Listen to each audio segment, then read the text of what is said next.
third largest in the United States and the sixth largest in the world. Wow! Good place. The folks at the VFW were very kind to invite us to come, and we appreciate that.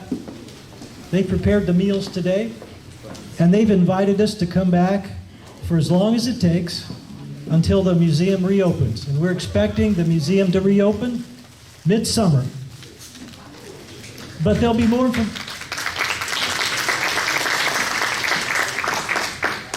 information about the opening date will develop, because we're working off of lots of estimates on when contractors can complete work. The airport, which owns the building, is working with their insurance company to make sure the contractors are covered. So we will let you know when we get to that opening date. We have much to be thankful for today, and to see all of you here in a different location, that's great. I want to let you know that the next Lunch and Share will be here, and I'm asking all of you to help by bringing a friend. The next speaker is Dr. Ed Brundick, and he has a very fascinating story to tell.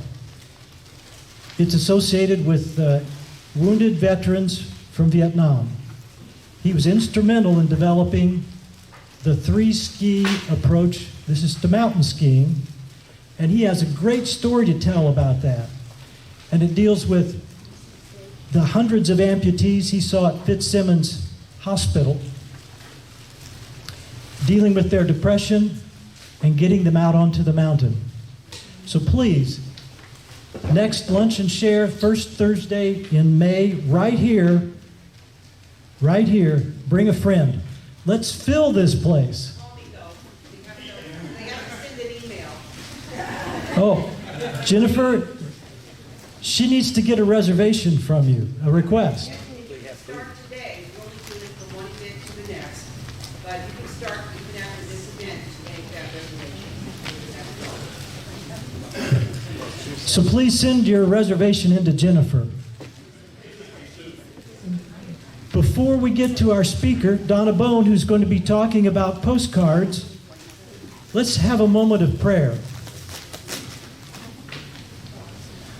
Lord, our gracious and great Father, you have blessed us in many ways. The storm that affected the museum has been a test for us, but you've given us so much strength in our volunteers, in the folks at the airport who jumped in to help right away, to contractors who show up and they say, we want to do this because this museum represents, and the artifacts inside it represents the blood that was paid for what's here. We thank you for all the volunteers who help, for the VFW, for the Bronstein Foundation, so many people to thank. And we know that we are in your gracious hands, and we know that you will guide us, that we may reopen our museum as soon as possible. And we ask your blessing on the food that we're about to eat today. We ask all this in your name. Amen. If you would all please stand, gentlemen, take your caps off. We're going to have the Pledge of Allegiance, and then Larry Head's going to follow with singing of the national anthem, and then Donna Bone will make her presentation. I pledge allegiance to the flag of the United States of America and to the republic for which it stands, one nation, under God, indivisible, for liberty and justice for all.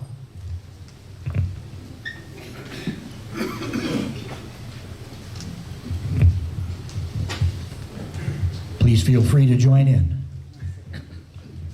Oh, say, can you see by the dawn's early light what so proudly we hailed at the twilight's last gleaming, whose broad stripes and bright stars through the perilous fight. O'er the ramparts we watched were so gallantly streaming, and the rockets' red glare, the bombs bursting in air, gave proof through the night that our flag was still there.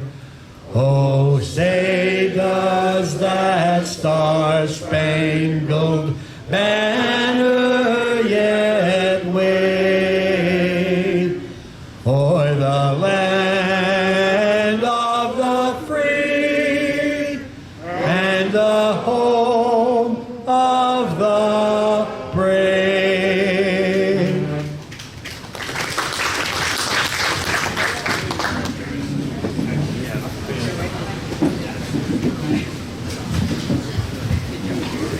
Hello. Hi, everybody. Sorry. I'm back.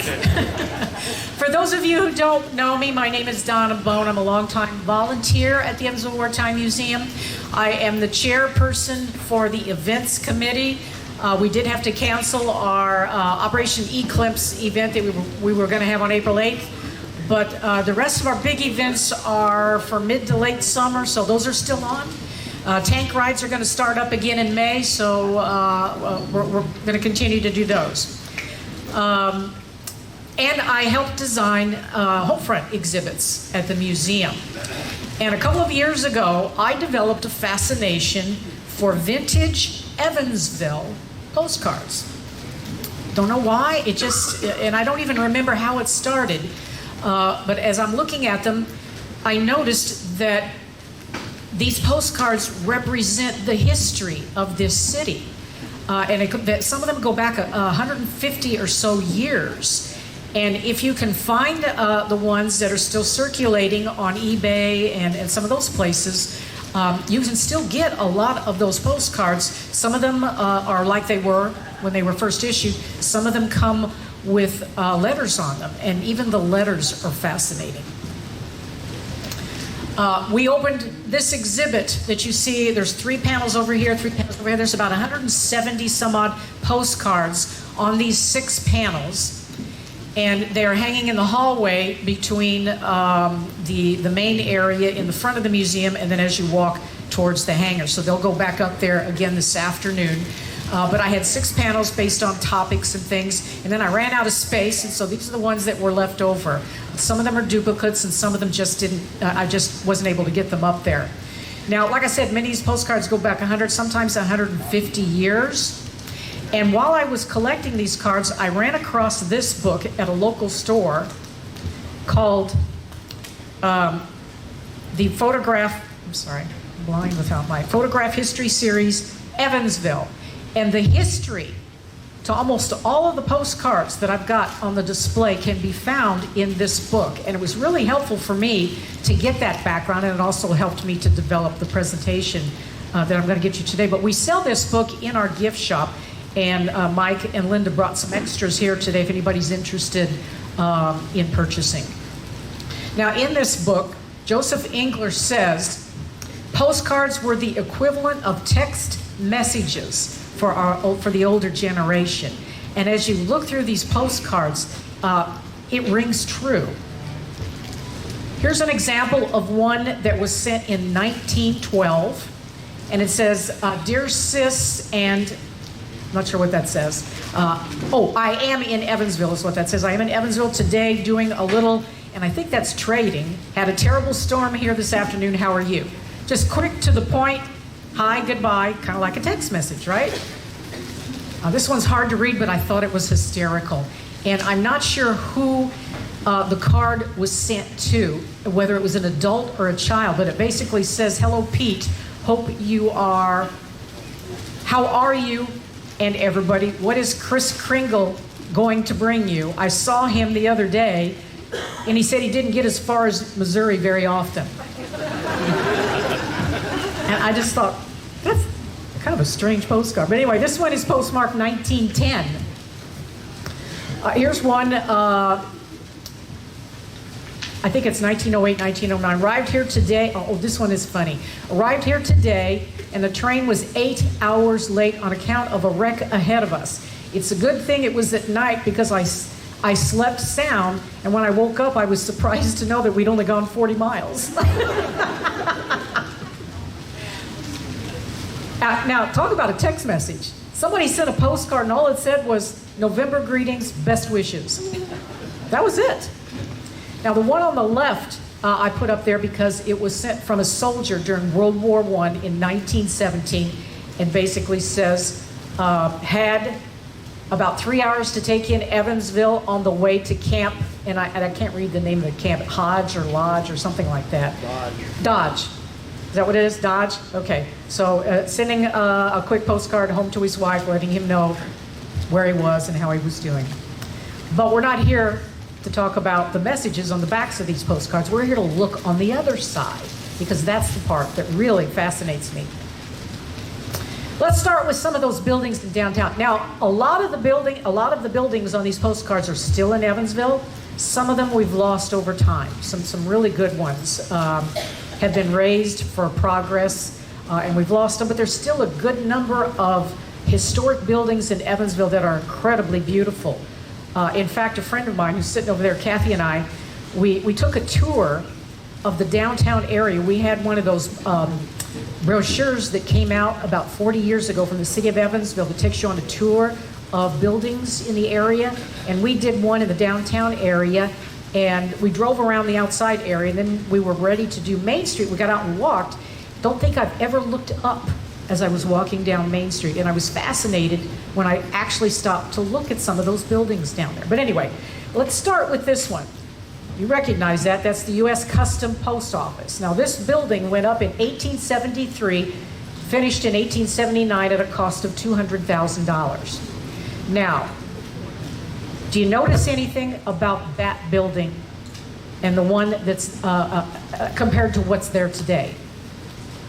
Does anybody see anything different? That building's gone after the fire. No, it's still there. Now, I didn't realize this until I saw the second postcard. They built 2 wings on the back of the original building about 30 years later in 1916 to extend it because Evansville was growing and growing and they needed more space. So those 2 wings were added, like I said, in 1916. And 90 years after it was completed, of course, the post office moved to the Civic Center, and the building is now used for other purposes. Thank goodness they're still using it and finding good reasons to keep it alive. This was City Hall many moons ago, built in 1887 at the corner of 3rd and Walnut. An addition was built in the 1920s, and part of the tower was removed, but it was vacated in '69 and torn down in 1971. We're all familiar with the Vandenberg County Courthouse. Beautiful, beautiful building that went up in 1890.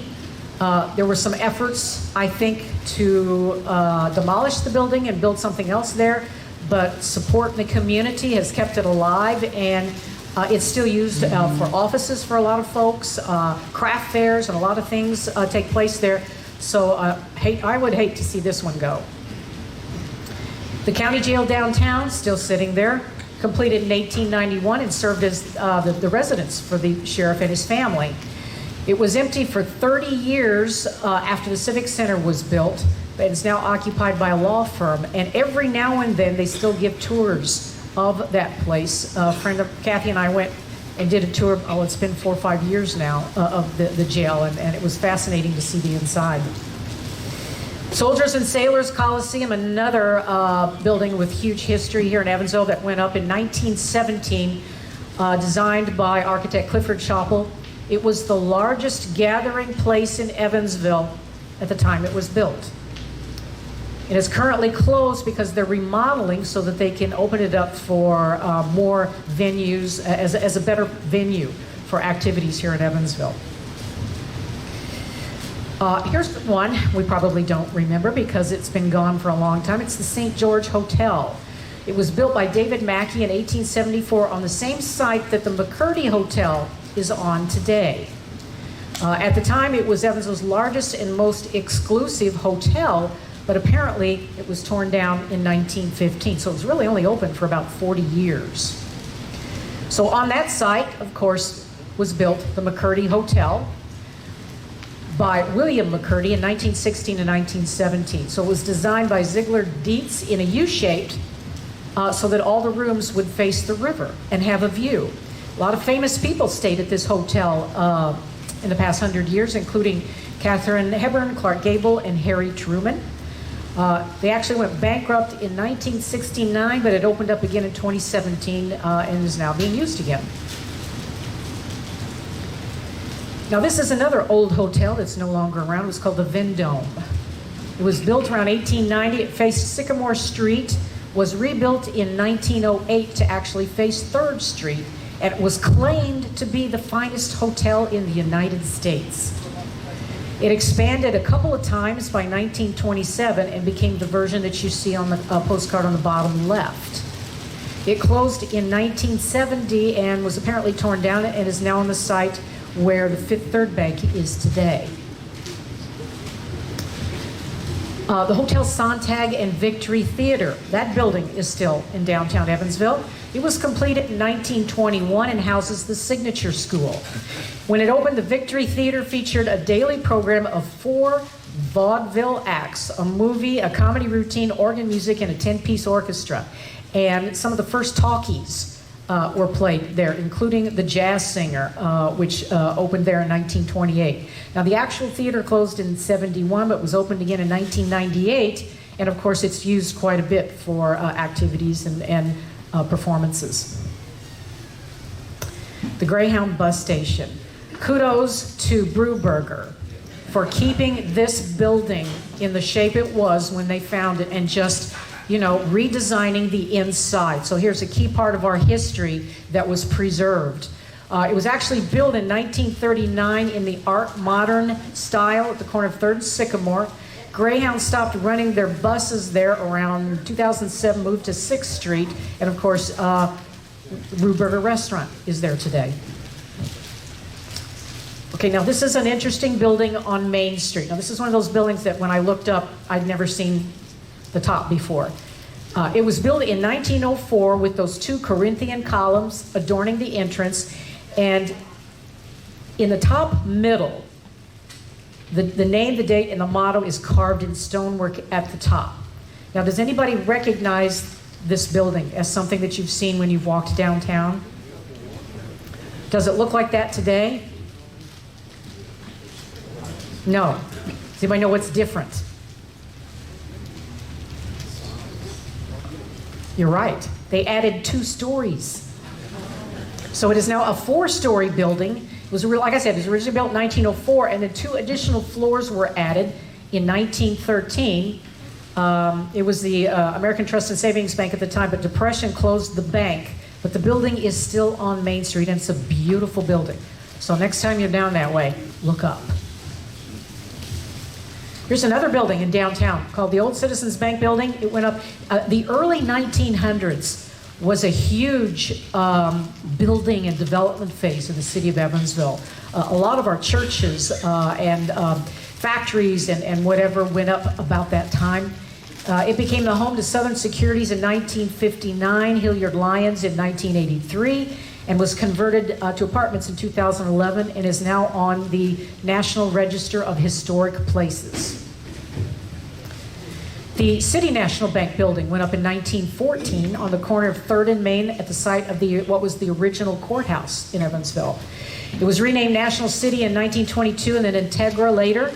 It closed in 2011 and was taken over by Federal Deposit Insurance Corporation.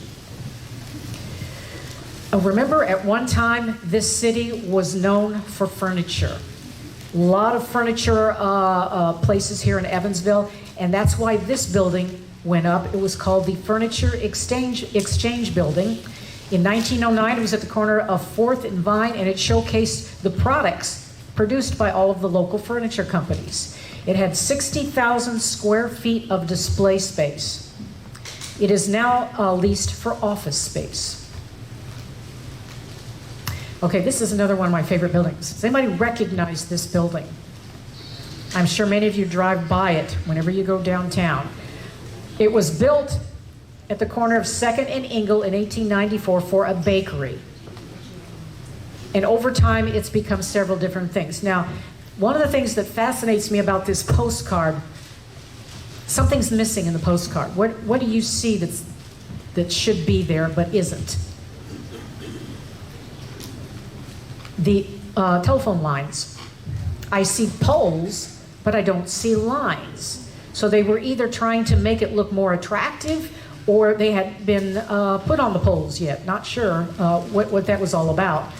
But it was later bought by the National Biscuit Company today that we know as what? Nabisco. It became Fred Geiger and Sons in the 20s. It was remodeled and opened again in 2021 as modern industrial apartments. Kudos again to the owners of the building because of what they did. Now, this is not a postcard. This is a photograph of what it looks like today. And you can see where at the top on the side they preserved the words National Biscuit Company. So you can still see it as you drive down 3rd Street today.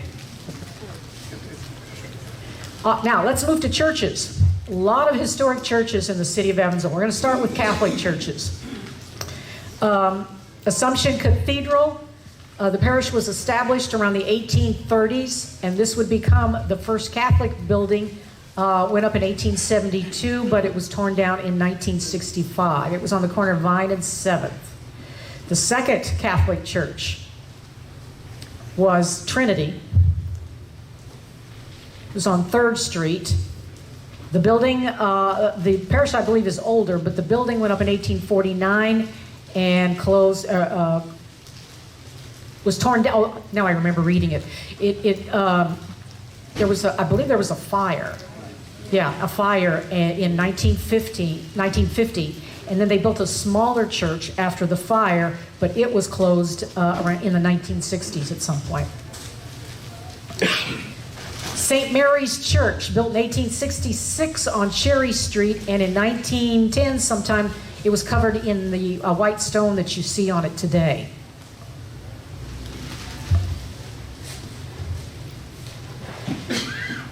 So St. Boniface on Wabash, believe it or not, that they built the church that looked just like that in 1881, but it burnt down, and they built it all back up again in 1902.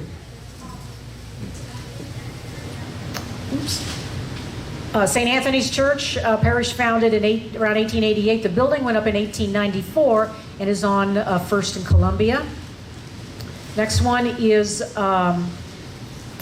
St. Anthony's? St. Joe's. St. Joe's. St. Joe's. The parish was established in 1905 on the corner of Virginia and Garvin. It was actually the former site of St. Joe's Cemetery. And the building went up in 1924. And here's one for St. Ben's on Lincoln Avenue, founded in 1912. Sorry, I can't read. 1912, in a Renaissance revival. So big history of Catholic churches here locally. Here are a couple of United Church of Christ. The one on the lower left is St. John's Evangelical, built in 1850 on 3rd and Ingle and was remodeled in 1950. On the upper right-hand corner, that's St. Paul's United Church of Christ, established in the 1890s. The building was remodeled in the 1960s. It's on 3rd near Ingle. These are some evangelical churches. The one on the lower left is St. Lucas, German Evangelical, built in 1889 on Virginia and Baker. Bethel Evangelical, built in 1904, but apparently was torn down in 1995. It was at the corner of Garvin and Jefferson. And then Zion Evangelical, built in 1855 on 5th Street. And I don't know where the quote comes from, but it was called the most historic building in Evansville. Don't know why, but that's what the book said. Here are some Presbyterian churches on the left.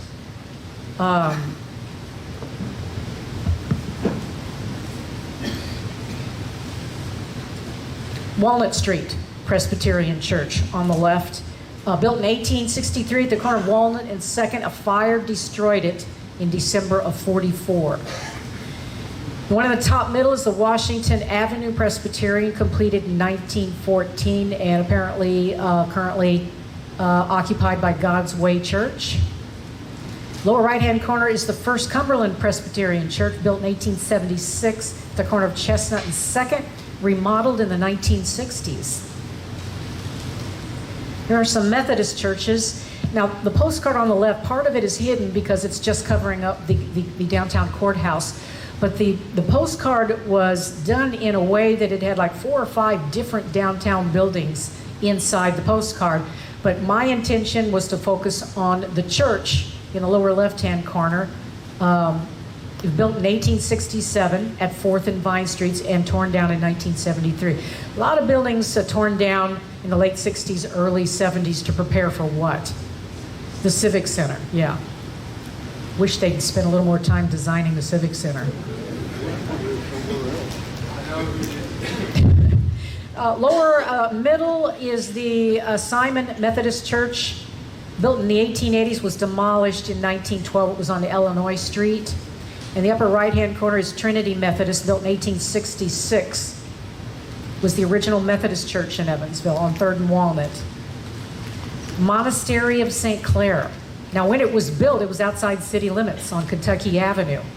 It went up in 1897, cost $38,000. And then when the nuns moved in, there was nothing there. There was no electricity, no plumbing, and no furniture. Like I said, it was originally outside. The nuns moved out in 1984, and is currently the home to Evansville Christian Life Center. Schools. Central High School, the oldest free public high school in continuous operation west of the Allegheny Mountains. It was originally called Evansville High School, established in 1854. It was originally, of course, on the corner of Martin Luther King and Court. Now, the junior high that you see in the top right was completed in 1911. They were both torn down, 1973. Only the gymnasium, built in 1927, is still there at that location. Wrights High School was built in 1917, 1918, on the top of, at the time, was called Coal Mine Hill. It was named after Francis Joseph Wrights. Now, there's a postcard that shows Coal Mine Hill. So this has to be over 100 years old. Now, the first mine on the site was opened by Bodiam Coal Company in 1858, purchased by John Ingle Coal Company in 1883, and was called Ingleside Mine.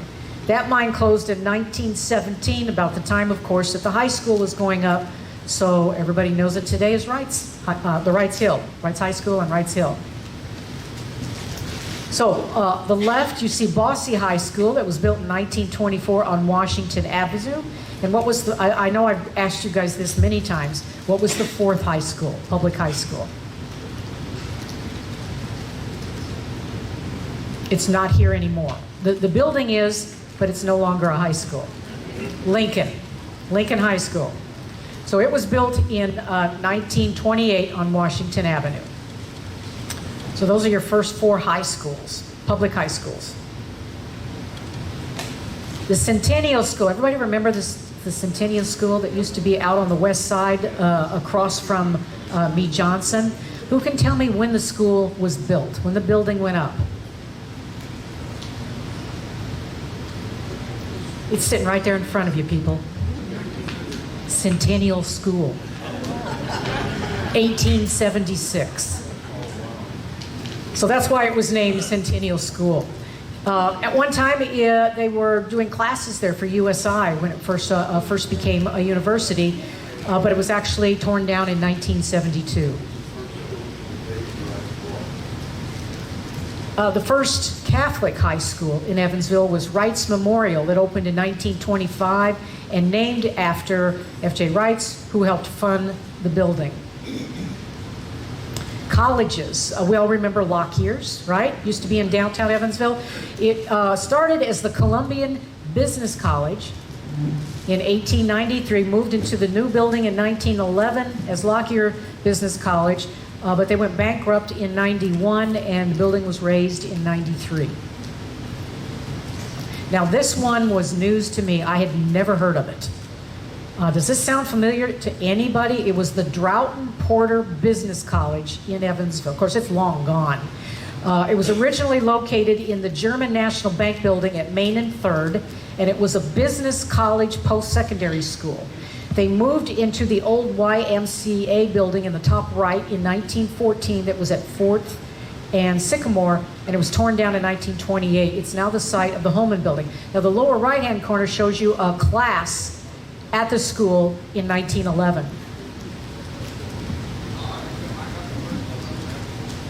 Of course, Evansville College, founded in 1850. Well, I didn't know this. Some of you probably do. It was founded in 1854 as Moores Hill Male and Female Collegiate Institute. It moved to Evansville in 1919 as Evansville College, and then became the University of Evansville in 1967. Now, these fascinate me too, because I did not know this. We had 2 Carnegie libraries in the city of Evansville. Now, at the time we were requested the funding, or the city requested the funding, they asked for 4. We got the funding for 2. $50,000 in 1912 given to the city as a grant to build these 2 libraries, with the stipulation that the city provided the land and a minimum of $5,000 a year to keep it up. They are neoclassical and built of red brick and limestone with terracotta ornamentation. They're each located next to a park, or in a park. One on the west side is Franklin, and the east side is Bayard Park, and apparently they were both restored recently. So they're still going strong over 100 years later. Of course, the Evans. Okay, let's take a look though at the building in the upper right-hand corner. Now, this postcard shows it as Evans Hall, built in 1879, and it was apparently a gathering place for the people in the city of Evansville, one of the biggest. It was the headquarters for Women's Christian Temperance Union and the largest public gathering place in Evansville. Well, that building was torn down, and then apparently the building on the left went up and became the library, the Evansville Public Library. It's an Art Deco style building. Then the library moves to its new building in 2004, and that building is now currently the Children's Museum of Evansville.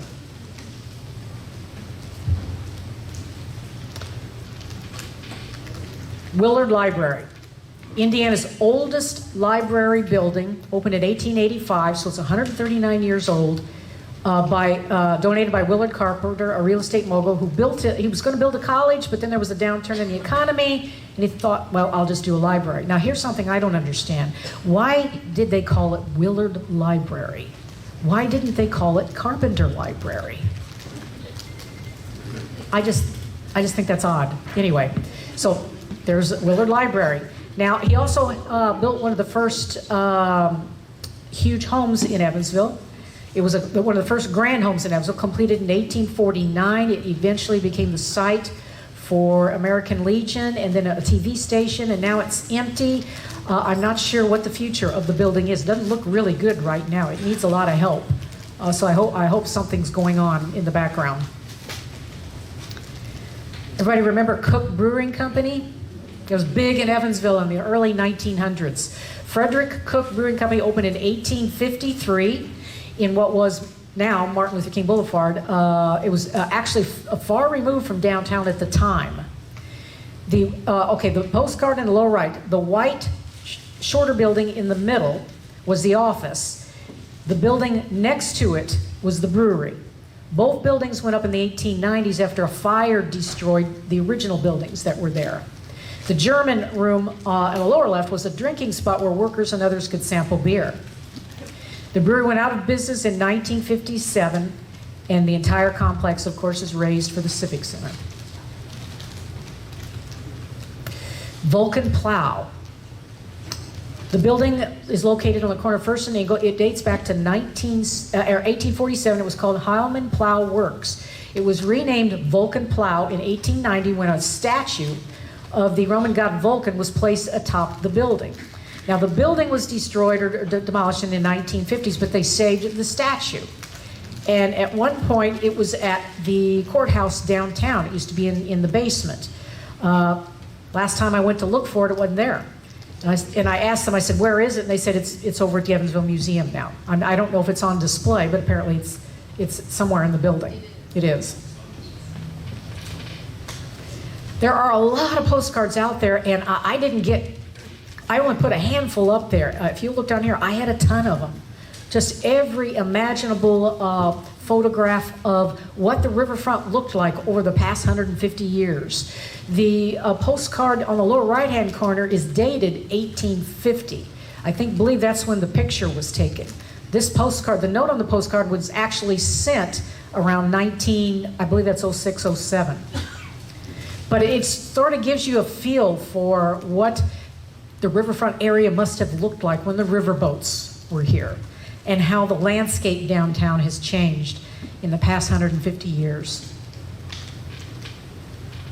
Parks, yes. Also lets you know why we had the 1937 flood.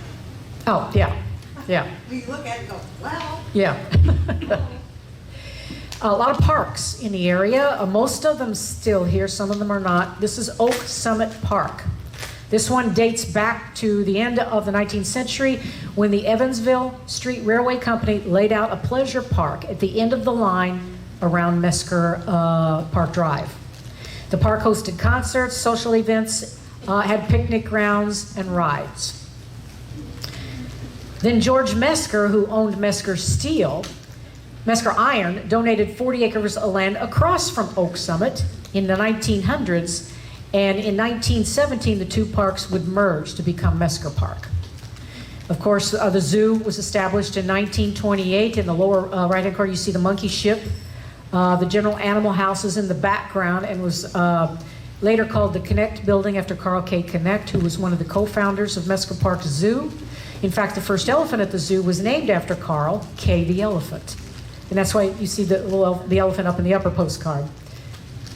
And the building in the background, and of course, both those buildings are gone. The Discovery Center is at the top of the hill, built in 1992. Cooks Park. I would love to have been around to see this park. It must have been something else. Originated in 1842 on an old salt well near Pigeon Creek and Maryland Street. So the property is bought by the owner of Cook Brewery. In 1890, there were 17 acres that had a roller coaster, merry-go-round, swimming pool, a dance hall, a casino.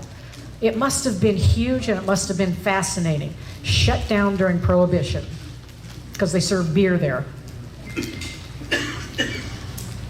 Garvin Park. North end of Main Street, the park was originally a wooded area owned by a family, Thomas Garvin, who was an attorney, and it was called Garvin's Grove at the time. It was open to the public eventually, and then in 1915 given to the park system, where its name was changed to Garvin Park. Bayard Park. Established in 1901 after a local banker, Sam Bayard, when his wife donated 10 acres after he passed away. It is now where the East Branch of the Carnegie Library is located. Sunset Park. Now this is another park that was huge at one time. And the earliest reference to it was found in one of the local newspapers in 1850, where it was suggested that the tract of land along the river should be converted into a park, and eventually it was. By 1880, Sunset Park was a popular gathering spot for people, and it covered practically that entire area in the Riverside, by Riverside and the riverfront. It had according to the book, a magnificent view of the setting sun, which is where it got its name, Sunset Park. It was also the original location of the Doughboy statue that is now in the Evansville Wartime Museum. So it was out there for years, and at one time it went down the street in the 1937 flood. They had to go look for it and find it. So it's been around, but it is now at our museum. Burdette Park. Originally it was a retreat for the American Legion. It was established in the late 1920s on 40 plus acres in Perry Township. It was open to the public in 1936, after the Works Progress Administration improved the park and then added cabins, footbridges, and a swimming pool. U.S. Marine Hospital. I don't remember this, but it was there apparently up until one of the buildings was demolished in 1912, but the second one wasn't torn down until 1984. But at any point, it was built in Lamasco in 1856 at the foot of Wabash Avenue, and it was for injured or ill rivermen. And it was also used during the Civil War, and I've got a couple of photographs I'm going to show you. The postcard shows the second hospital in the middle, which went up in 1888. Now, the hospital closed in 1947 and became a training center for the U.S. Navy and Marine Corps. And the other building was acquired by the Daughters of Charity, which eventually became St. Mary's Hospital. Now, here are some photographs taken of the Marine Hospital during the Civil War after the Battle of Shiloh, when some of the injured were taken to the hospital from the river. There's St. Mary's Hospital. I talked about it 2 slides ago, where it was established in 1872 by the Daughters of Charity. The building in the photograph went up on First Avenue in 1894, across the street from St. Anthony's Church. Torn down in 1960, but the Hacienda is there today. Has the Hacienda been there 60 years? I don't know. Protestant Deaconess Hospital and Nurses Home was founded in 1893 in a house that was at the corner of Mary and Iowa Streets. A new 3-story building went up in 1899. The postcard shows the building after a top story and additions were added. This building was torn down in 1971. I'm sure everyone remembers this. Woodmere, or Southern Indiana Hospital for the Insane. It was built in 1886 on an old farmstead in Knight Township, just off of Lincoln. In the early 1900s, it had an office, laundry facilities, chapel, and a lot of auxiliary buildings. The main building burned down in 1943 and then was replaced and renamed the Evansville State Hospital. The rest of those buildings were actually torn down in 2006. Evansville Country Club. The clubhouse was actually built as the Evansville Country Club on Stringtown in 1902, and that's what it looked like when it was built. And it is touted by the employees there as the highest point in Evansville. In 1908, it opened the first 9-hole golf course in the city of Evansville, and the building itself was expanded in the 1970s. The YMCA building was built in 1913 on the corner of 5th and Vine. After the Central High School buildings were taken down, the YMCA changed its entrance to the back and took over the old gymnasium that was part of Central High School. The Majestic Theater. It was built in 1909 at the corner of 5th and Locust. It was in business until 1973 and torn down in 1974. Masonic Temple. This was built from 1911 to 1913 by the York branch of the Masonic Order on the corner of Chestnut and 3rd, and it's still being used by the Masons today. Dade Park Racetrack. Remember when it was called Dade Park? This is a photo or a postcard of the track and the grandstand when it was completed in 1922. In 1954, James C. Ellis purchased it and became the owner, and it was renamed Ellis Park at the time. Mesker Memorial Amphitheater. It was the final wish of George Mesker, who had donated, the rest of that land in the area. He gave a large sum of money at his death so that the amphitheater could be built, but it was delayed because of World War II. Eventually opened in 1952. It's currently closed, and I don't think anybody knows at this point what's going to happen to it. I think they're trying to figure out what to do with it, but nothing has been finalized. Train stations. Man, we had some beautiful train stations here in Evansville. Both of them associated with World War II. One on the top right, of course, built on Fulton. In 1902, it was across from the Red Cross Canteen, called the Louisville and Nashville Depot. It became empty in 1975, torn down in 1985, and I remember watching them tear it down. It was painful, painful. The lower left-hand corner, of course, was the other big train station that used to be in downtown Evansville, originally called the Evansville and Terre Haute Depot. Then it was called the Chicago and Eastern Illinois Depot. And then during World War II, it became the headquarters for the local USO. After the war, it was a community center and apparently a car dealership at one time. Building was torn down in the 1960s. But you've probably heard us say this. Anybody's taken a tour through the museum has heard somebody say this. They saved part of the building. What did they save? The columns on the front. So those 4 columns in the photograph are now on the riverfront.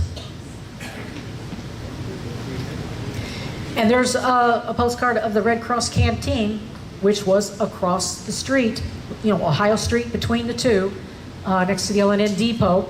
It opened for 3.5 years during World War II, served 1.6 million servicemen and women, an average of almost 1,300 meals a day, and all expenses were paid for either by the public or the Red Cross. Food was donated, everything was donated. The folks who worked there 24/7, and they were all volunteers. The land was loaned by Sigico and the building built by the Courier and Press. It was originally a 20-foot by 35-foot building that went up in 2 weeks and opened in June of 1942.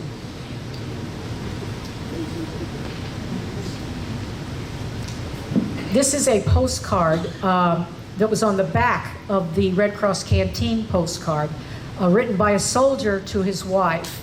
It says, "Hello, hun. Just pulled into Evansville, Indiana. It's about 7:30. I love and miss you and the baby already. I wish this train was taking me back instead of away from you. Love, Frank." So I just thought that was touching. Soldier on his way to fight in World War II.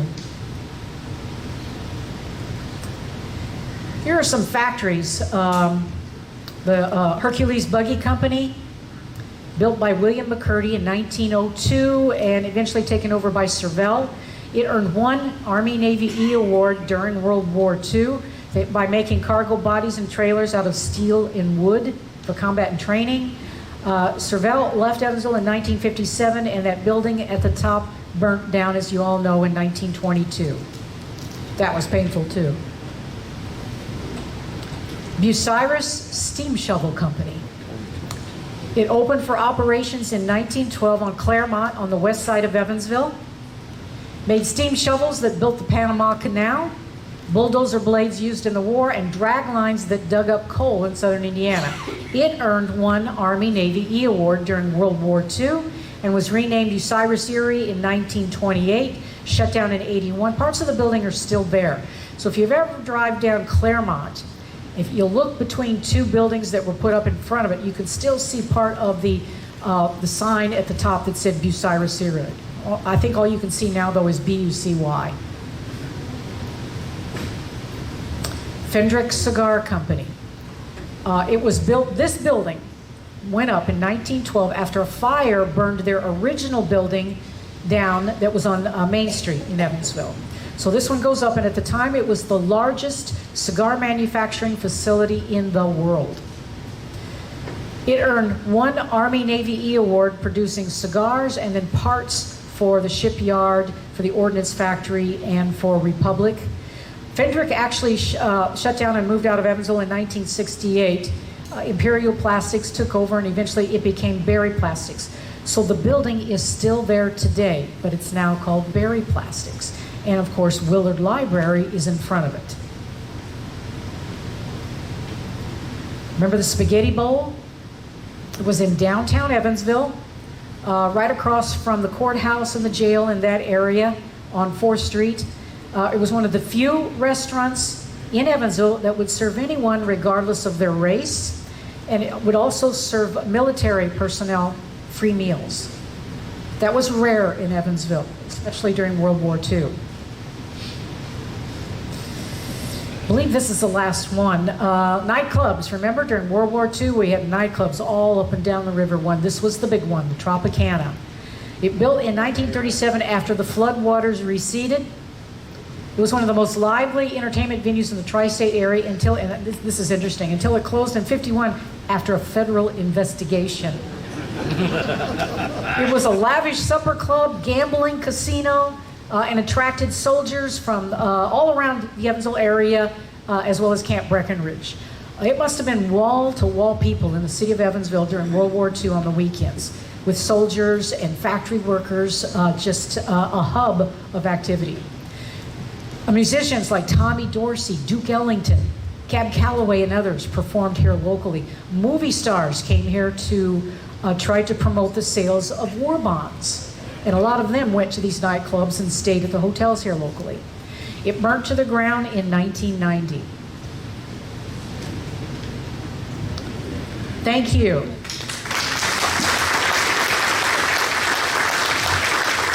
So I think you can see why I'm so fascinated by these postcards, because it tells the history of Evansville. We've lost some of these buildings, but we still can see them on the postcards and in history books. But a lot of those buildings are still there. I mean, the Coliseum, the post office, the Greyhound bus station. I mean, there are a lot of them still here in the downtown area. Yes? When I was in Washington, D.C., I met a lady who took a master's degree in architectural design and restoration from Columbia University. And she had a textbook that had the picture of the old courthouse in that book. I was thumbing through it one afternoon, and I came on that picture and I said, that's in my hometown. And that building is considered a standard among Richardsonian Romanesque architecture across the country and is recognized as. Did everybody hear that? Apparently, the courthouse in downtown Evansville. Post office. I'm sorry, the post office. Have we got a microphone ready? Send them around now. Here, right here.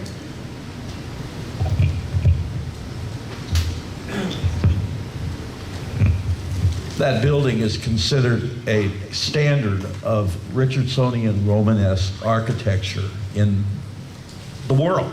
I mean, that form of architecture was emulated all over the world and mainly in big cities. And it was unusual that a building that had that much design integrity would be built in a place like Evansville. It wasn't in the 1870s. That's what you said? Yeah. It would have been very early, really, and I found that fascinating. Yeah, that it was it is actually in a textbook that was used in a course at Columbia University in architectural design and restoration. Thank you. Can you give it a Well, in the 1980s, probably, I had a friend who lived in the McCurdy because after it closed as a hotel for a short while, I don't know how many years, they used it kind of like a home for the elderly, and they lived in those different rooms. So, it wasn't completely closed for, I don't know when it completely closed, but it was open for a while after that. Thank you. Go ahead. Okay, maybe you can add something to this story. I've always heard that the Club Trocadero was actually named after Tony Roccadero. True or false? Does anybody know? We'll have to do some research on that.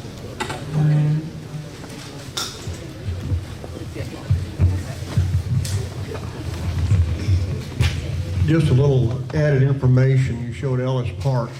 That was not our first park here. Our first raceway was actually what is now Aiken Park, over off Monroe and New York Avenue. It was closed down in the early 1900s, and that's when it went, when they went down and built Ellis Park down there, which was originally Dade Park. Just an FYI, there are about 170 postcards among these 6 panels. About 80-85% are original postcards, as are all of these. But to tell the story of some of those buildings, I needed more examples, and I couldn't find them. A few of the factories, a few of the churches, and so I went to the Evansville Public Library website where they had scanned them. So a few of the ones on these are actually scanned postcards, but the rest of them are actual originals. Any other questions or thoughts?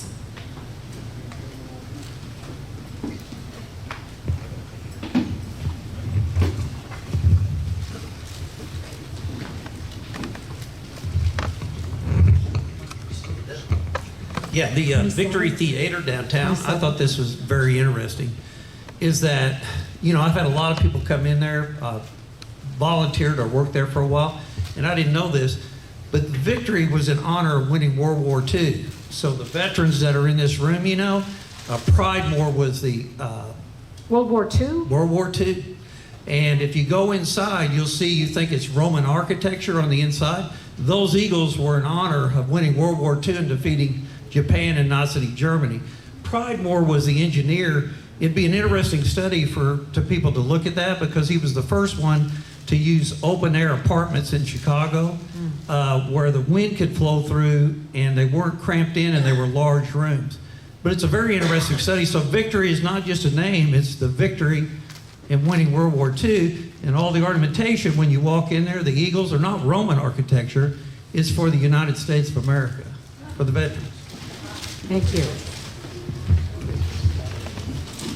Anyone else? Okay. All right, thank you. A couple of announcements. We had originally planned to have some evening programs. The first one was supposed to be tonight. We had a couple planned for this summer. Those have been put on hold for now until we know more about when the museum will open. So if any of you plan to go to that, just keep it in the back burner for now. Don't forget, in 2 weeks, we have another program. Remind them again, John? Ed Brundick. He's right here beside me. Ed, could you take a stand?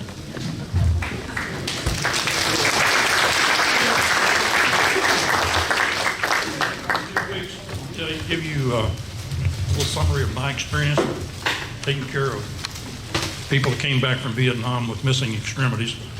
We had between 500 and 900 on site all the time at Fitzsimmons Hospital. And our major problem was not taking care of the amputations, it was taking care of the depression that went with the amputations. So I hope you'll come and listen. So my current project at the museum right now, have all of you had a chance to go through the World War II kitchen and dining room? Well, behind it, there is a wall that's 20 feet wide and 7 feet high. And I'm working on World War II war worker stories to put on that wall. So I went to do a search with our curator. Is McKay still here? Where's McKay? There she is, back there. McKay and I did a search through our archives to find out what we had at the museum from the factories, from the employee perspective. And we're kind of surprised that we don't really have a lot. Now, we do have some photo IDs. We have a lot of shipyard invader magazines. We do have some Republic magazines, but they're in such bad shape that we're afraid to touch them because they'll fall apart. So, the other, like International Steel, Cervell, they all had magazines. We have a few from some of them. So if you know of anybody, if you have anything related to the factories that were here during World War II that we might be able to use and put on exhibit at the museum, we'd love to have you run those by McKay. Anything else? Any other announcements from the museum folks? All right, enjoy your day.